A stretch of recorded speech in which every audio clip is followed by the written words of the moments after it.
हम सभी बड़े सौभाग्यशाली हैं कि सतगुरु कबीर प्राकट दिवस के पावन अवसर पर गुरु दरबार सतगुरु कबीर आश्रम कनक घाटी में परम पूज्य महंत द्वारिका साहिब के सानिध्य में बैठकर सतगुरु कबीर प्राकट दिवस मना रहे 1 बजे से यह कार्यक्रम प्रारंभ हो चुका है।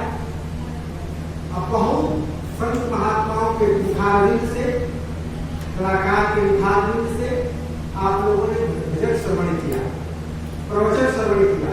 हमें लगता है कि आप लोगों को आनंद आया ही होगा, कुछ न कुछ ज्ञान मिला ही होगा। एक शब्द भी यदि गुरुदेव का कान में लग जाए, दिल में समा जाए तो जीवन का बेड़ा पार। एक शब्द गुरुदेव का सामने अनंत विचार ठाके गुरुजन पंडिता वेद न पावे। गुरु के एक शब्द भी यदि कान में लग जाए तो जीवन की दिशा को बदल देता है। दिशा बदलती है जीवन की तो दशा भी बदल जाए। जो भी गुरु के शरण में आए आज तक कोई ऐसा व्यक्ति नहीं मिला कि जिनके बिगड़े हुए दिन सुधरे ना हो, बिगड़े हुए दिन सुधरे ना हो, ऐसा कोई भी गुरु की नहीं मिलेगा। जो गुरु के शरण में आ गए, अपने आप को गुरु के चरणों में पूर्ण रूप में समर्पित कर दिए तो उनके सारे जो पवित्र दूर हो जाते हैं।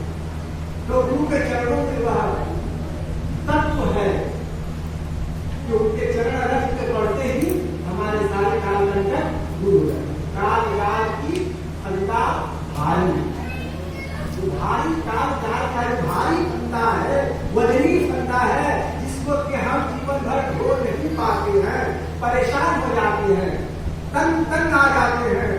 घर गृहस्थी के जाल में जो है और काल का जल माया का जाल में पड़ करके हम अपने आप को एक कदम के आगे नहीं बढ़ा पाते हैं।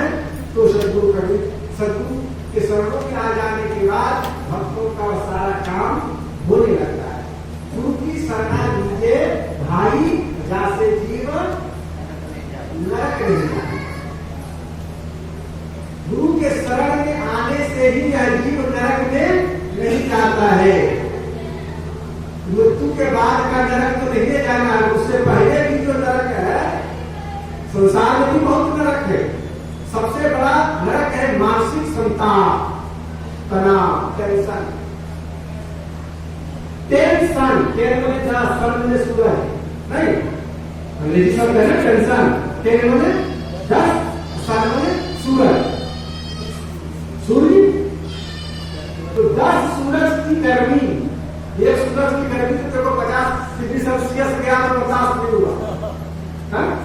जहां 10 सूरज की गर्मी मिले तो क्या दशा होगी इस जीवन की? परेशान। तो जिसके दिमाग में परिवार में यदि टेंशन आ गया वो समझो कितनी परेशानी में होगा। Air condition, air cool, AC room में भी बैठ करके उसके पसीने छूटते हैं। जिसका टेंशन होता है ना, एसी रूम में भी बैठते हैं, उसके पसीने चलते हैं, इसलिए टेंशन की गर्मी होता है। तो 10 सूरज की गर्मी है। उस टेंशन को, उस तनाव को यदि सदगुरु के शरण में आके बैठ जाओ ना थोड़ी देर भी वो टेंशन दूर हो जाता है। अभी आप लोगों के पास कोई टेंशन है क्या? घर में कुछ हो रहा है, कुछ हो जाएगा, घर गृहस्थी परिवार में कोई चिंता फिक्र है? जब भजन आप सुनते हो, संतों के प्रवचन सुनते हो, वाणी सुनते हो, तो घर की कोई चिंता रहती है क्या? सच बोलना, कोई चिंता फिक्र नहीं, क्योंकि आपका जो मन था ना वो साहब के चरणों में लग गया है। मन कहाँ लग गया है? साहब के चरणों में।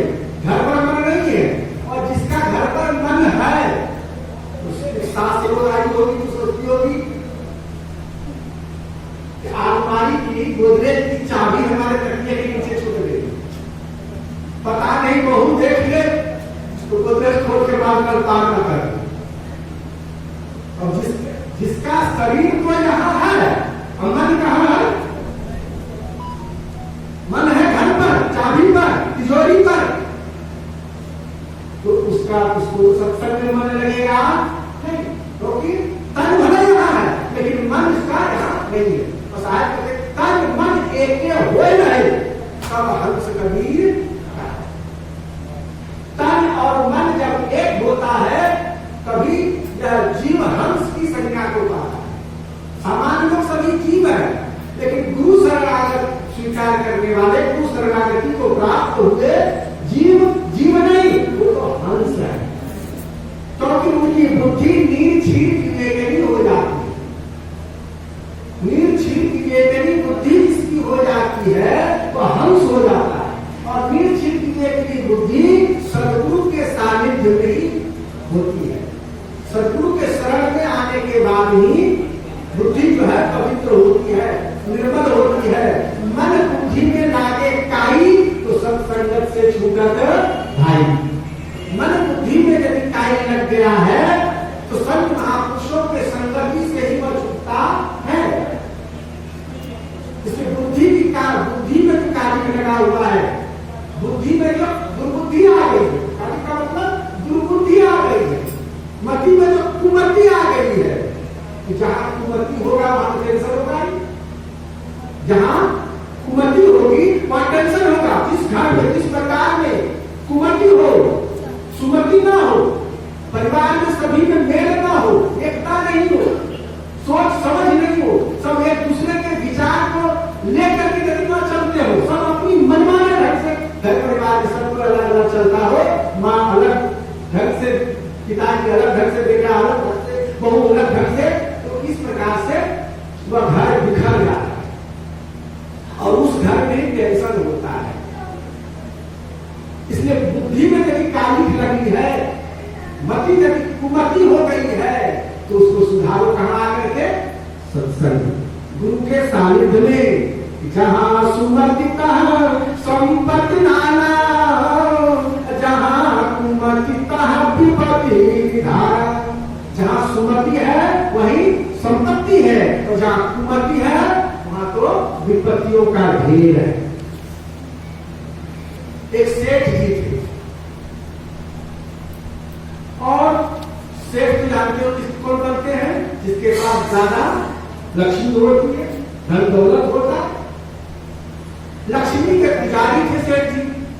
रोज काली स्नान से निवृत्त होकर के जय लक्ष्मी माता मैया, जय लक्ष्मी माता आप ही करते थे कि जिस पर आपकी कृपा हो जाए लक्ष्मी मां, तो वह धन हो जाता है। रोज बक्सा खोल के जो जहाँ संदूक में पैसा कोई रखता था उसकी आरती किया करता। ऑरिजिनल लक्ष्मी, प्रतिमा लक्ष्मी की आरती तो करता ही था, लेकिन जो ऑरिजिनल लक्ष्मी धन दौलत सोना चांदी जवाहरात जहाँ रखा रहता था, उस तिजोरी को भी तोड़ के वो आरती दिखाता था। आज बहुत लोग दिखाते हैं। लक्ष्मी की बड़ी पसंद थी उनके ऊपर, लेकिन सब दिन होता ना एक समान, सब दिन एक समान होता नहीं। एक दिन गेट पर से लक्ष्मी की बहन, उसका नाम कहा नहीं किया जाता है, लक्ष्मी की बहन दरिद्री करते हैं उसमें। तो लक्ष्मी की बहन पेट पर खड़ी थी और लक्ष्मी दीदी से कहते, दीदी इधर आओ ना, अब तुम्हारा समय पूरा हो गया, अब तुम जाओ, हमारी बारी है, अब हमारी बारी है, तुम जाओ। और लक्ष्मी जी की पूजा वहां होती थी, उसकी जाने की इच्छा नहीं होती, लेकिन टाइम था भाई, सुख के बाद दुख, दुख के बाद सुख। हाँ, तो भाई उसके टाइम हो गया। तो सेठ जी से लक्ष्मी जी कही कि सेठ जी अब तो हमारी बारी जाने की आ गई है, हमारी बहन गेट पर खड़ी है, तो तुमने बहुत सेवा पूजा किया है, कहो कुछ इच्छा हो तुम्हारी तो मांग लो। पर जब आप ही नहीं कहेंगे तो क्या मांगे आपसे, क्या मांगे, कुछ समझ नहीं आ रहा। पत्नी से विचार किया तो वक्त पर तो पत्नी ही काम देती है ना। जब बुद्धि काम, पति का जब बुद्धि काम नहीं करता ना, तो वो पत्नी से सलाह लेता है। जब तक अपनी बुद्धि काम करता है तब तक उसको कुछ समझता ही नहीं, और जब बुद्धि काम नहीं करता तब पत्नी से सलाह लेता है। तो पत्नी कहेगी जा रहे हैं तो उनसे कह दो, उनसे मांग लो कि सद्बुद्धि हमारे यहाँ रहे, सद्बुद्धि सुमति हमारे यहाँ रहे और आपकी कृपा बनी है। सेठ जी ने वही लक्ष्मी जी से कहा, लक्ष्मी जी का यथार्थ लक्ष्मी जी चली गई तो दरिद्री प्रवेश कर। उस दिन शनिवार का दिन था, कौन सा दिन था, शनिवार। शनिवार के दिन अब आपके यहाँ बनता है कि हमारे यहाँ खिचड़ी खाने का दिन है। शनिवार के दिन खिचड़ी बनता है। 4 बहुएं उसकी थी, एक सास थी, 5 सबको मिलजुल करके एक से घर में सब्जी तैयार करती। तो बड़ी बहू से सास ने कही कि आज शनिवार है तो खिचड़ी चढ़ा दो। पुराने जमाने की कहानी है, ये चावल में चूल्हा हुआ करता था, लकड़ी वाला चूल्हा, उस पर पानी चढ़ा दी, पानी दाल डाल दी, चावल डाल दी, हल्दी डाल दी। तब तक उस बड़े बहू की जो छोटा सा बच्चा था उसने गंदगी कर दिया, उसको सफाई करने के लिए वो चली गई और वहां से कह भी गई कि किसी को फुर्सत हो तो खिचड़ी में नमक डाल देना, हम नमक डालना डाल नहीं पाएंगे। सुनी तीनों बहुएं सुनी, सास भी सुनी। तो एक बहू आती है और आगे उसमें नमक डाल देती, नमक डाल करके अपने कमरे में चली जाती है। उसको आगे किसी ने देखा नहीं, तो दूसरी आएगी, उसने भी नमक मिला करके वो भी अपने कमरे में चले, उसको भी किसी ने नहीं देखा। तीसरी भी आई, वो भी नमक डाल करके मिला करके चले, उसको भी किसी ने देखा। अब बहुत सास सोचते पता नहीं सबको घर में वो काम धंधा हो, इसलिए नहीं निकली, चलो हम ही दे देते हैं। वो भी जा करके नमक डाल के खिचड़ी बनकर तैयार। घर का नियम था कि सबसे पहले घर का बड़ा मालिक खाता है, इसके बाद उसके बाप का नंबर जिसका है उसके साथ। तो सबसे बड़े मालिक बूढ़े बाबा का था, सेठ जी का। सेठ जी आए, उनके आगे थाली पास करके दिया गया। तो जैसे ही पूरे तोड़ लेते हैं समझ गए कि लक्ष्मी जी की बहन आ गई। क्या समझे कि लक्ष्मी जी की बहन आ गई है, इसीलिए इसमें इतना नमक है। लेकिन उन्होंने मांगा था सुबुद्धि को, तो उनकी बुद्धि काम कर गई। उसने क्या किया, तो उसमें थोड़ा पानी डाल करके चावल निकाल करके खा लिया और उसी में हाथ धो लिया। तो उसकी पत्नी समझी कि हाथ धोया है, हाथ धोया हुआ पानी खा लिया, कुछ नहीं बोला। बड़ा बेटा आया, उसने भोजन किया, उसको भी लगा के उन्होंने पूछा कि पिताजी भोजन करके चले गए, कहाँ वो चले गए, अच्छा कुछ बोले नहीं, अच्छा उसका जब पिताजी नहीं बोले, इतना नमक वाला वो खा लिए, तो हम काहे नहीं बोलेंगे। उसने भी पानी मिलाया, जैसे जैसे खा करके वो भी चला। इसी तरह तीसरा आया, चौथा आया, सब तो खा के चला गया और किसी ने कुछ बोला नहीं।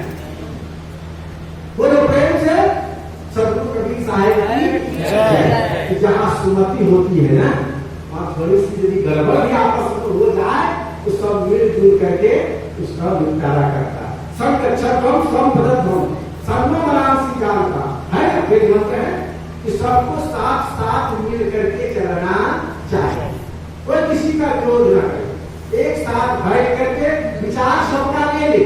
कोई घर के परिवार में कोई कार्य करना है, मंदिर में कोई काम करना है, जितने सदस्य हैं सबको एक साथ बैठा करके तो सबसे विचार लेकर के जो निचोड़ निकले साथ निकले उसी हिसाब से काम करना चाहिए। तो ये सद्बुद्धि, ये विवेकनी बुद्धि, विवेक की जागृति कहाँ होती है? सत्संग में। सत्संगश्च विवेकश्च निश्चलं नयनं वयं यस्य नास्ति नरसोऽधः कथं न स्यात् कुमारः।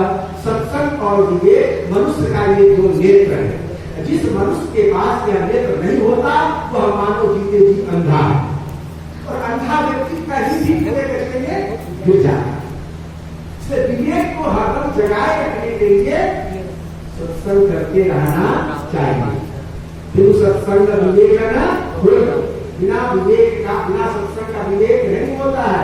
जीवन में जितना भी समय मिले, एक घड़ी या दो घड़ी आधम में याद कबीरा संगत साधु की कटे कोटि अपराध। इसके साथ करके करिए निक सत्संग को बाधा सकल मिटाए, यह अवसर फिर ना मिले दुर्लभ करिए नित्य सत्संग को। तो सत्संग भजन करने से, सदगुरु के शरणागत होने से हमारा जीवन जो है निखर जाता है, यह जीवन जो है हंस बन जाता है। तब हंस बुद्धि जब हो जाती है सदगुरु के शरणागत को प्राप्त करके, तब सदगुरु को देते हैं हमें का काल फांस से बचने का उपाय। क्या बताते हैं? काल फांस से बचने का उपाय। झिझक ने कहा है संत महंथों सुमरो सोई काल फांसते बाजा बोली। सुमरन किसका करे, भजन किसका करे, किनके भजन करने से ये काल फांस हमारा छूटेगा। कभी सहायता करे कि संत महंथों सुमरो सोई। ऐसे वैसे लोगों को नहीं करते, सड़क छाप लोगों से बात नहीं करते साहब। हमारे साहब जब भी बात करते हैं तो विद्वानों से करते हैं, पंडितों से करते हैं, योगियों से करते हैं, अद्भुत से करते हैं, संतों से करते हैं, महंतों से करते हैं। इसलिए हमारा संत महंत सुरो सोई। हे संतों, हे महंतों, महंत को भी करते हैं। तो जब तक महंत से सुधरेगा, संत नहीं सुधरेगा तो समाज क्या सुधरेगा? संत महंत यदि भजन नहीं करेंगे तो उसका कौन भजन करेगा?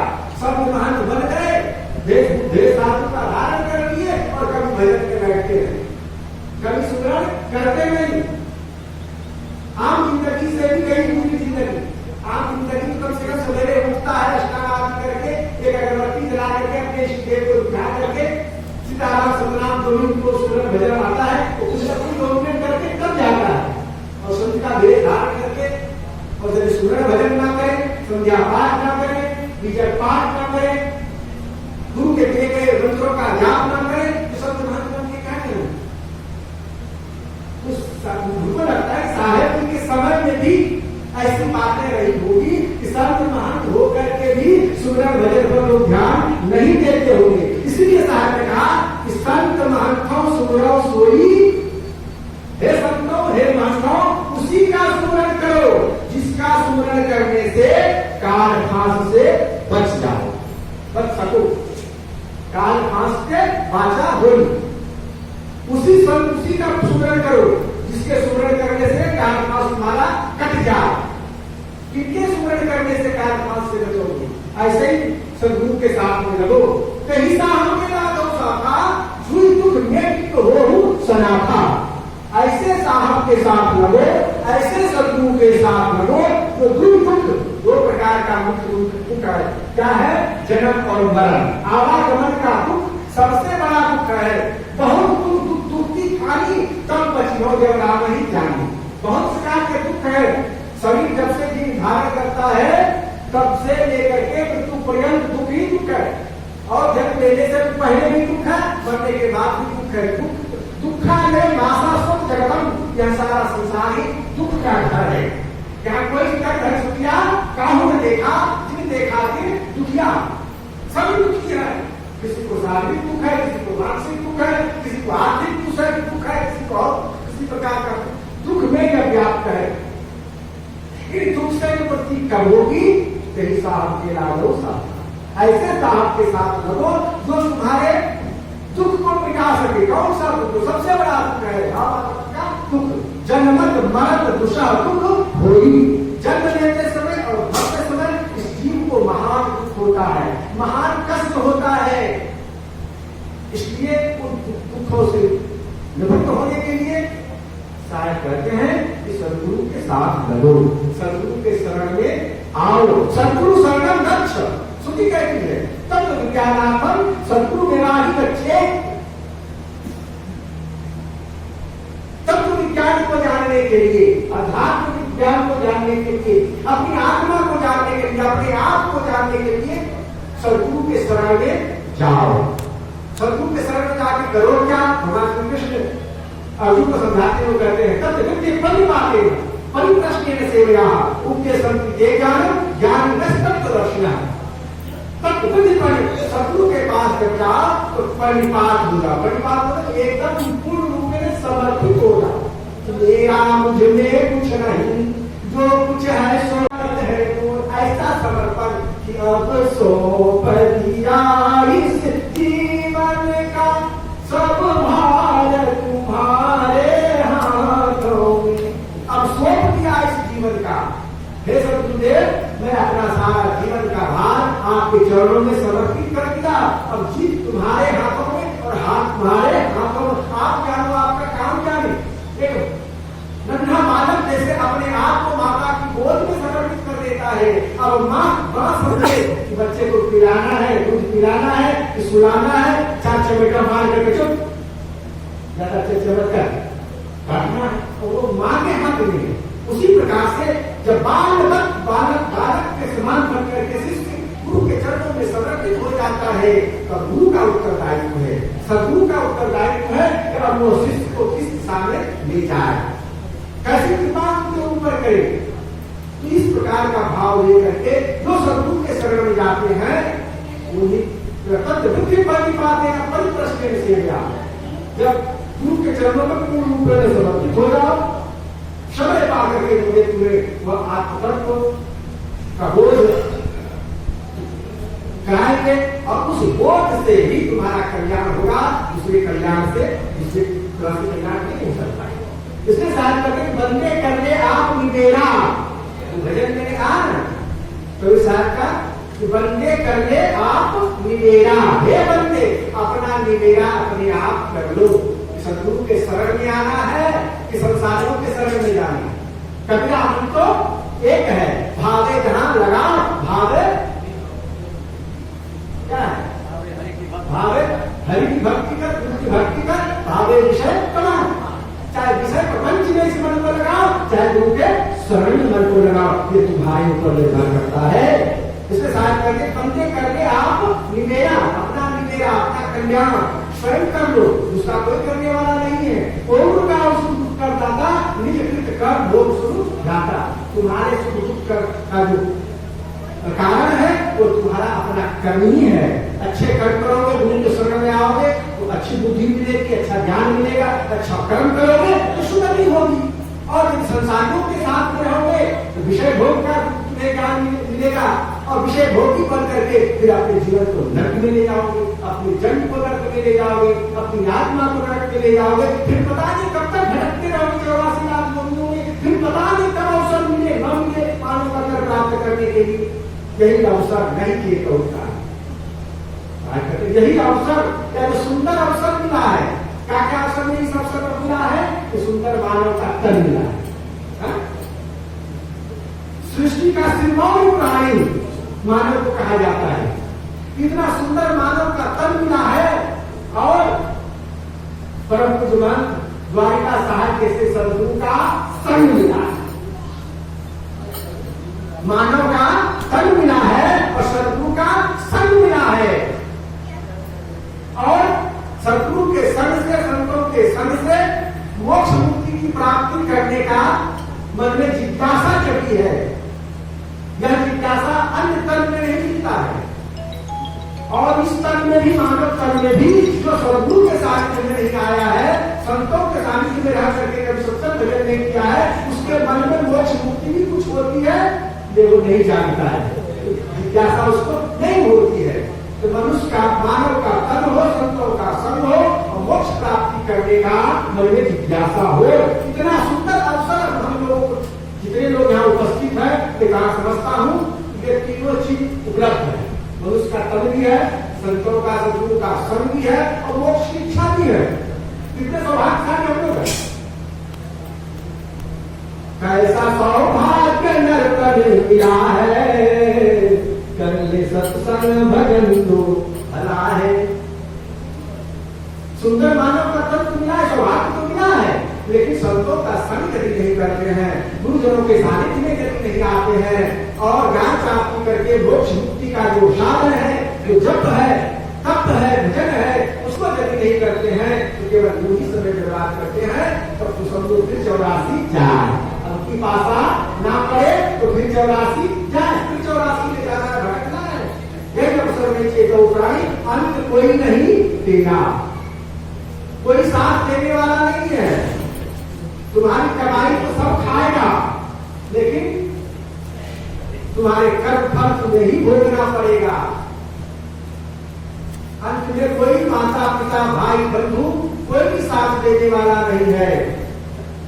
कहे कभी सुनो भाई बंधु, कठिन काल को घेरा, इस कठिन काल के घेरा को तोड़ने के लिए सत्संग के सानिध्य में रह करके और सत्संग से भजन सुमरन लेकर के और जो है अपना कल्याण करना चाहिए।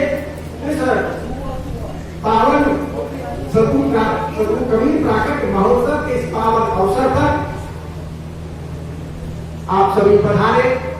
सदगुरु कबीर आश्रम करक घाटी के प्रांगण में परम पूज्य महंतालिका साहिब के सानिध्य में सत्संग का लाभ ले रहे हैं। ये आपका, हमारा सभी का सौभाग्य है। और ज्यादा वक्त न लेते हुए यही मैं अपने वाणी को विराम देता हूँ। एक बार फिर से बोले सदगुरु कबीर साहेब की, साहेब की, साहेब